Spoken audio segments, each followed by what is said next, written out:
परंतु अशा तळागाळातल्या कलाकारांचा सन्मान होणं गरजेचं असतं आणि हा सन्मान या ठिकाणी होतोय। जबरदस्त कला आहे, जबरदस्त कला आहे। करमाळाची हलगी कुठली आहे? मोहोळची हलगी आहे का? क्या बात आहे, क्या बात आहे, जबरदस्त।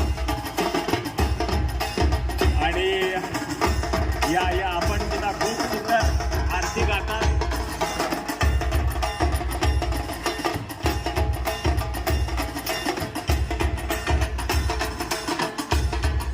सर्वच कलाकार आपण या मंडळाला खूप तोलामोलाची साथ दिलेली आहे।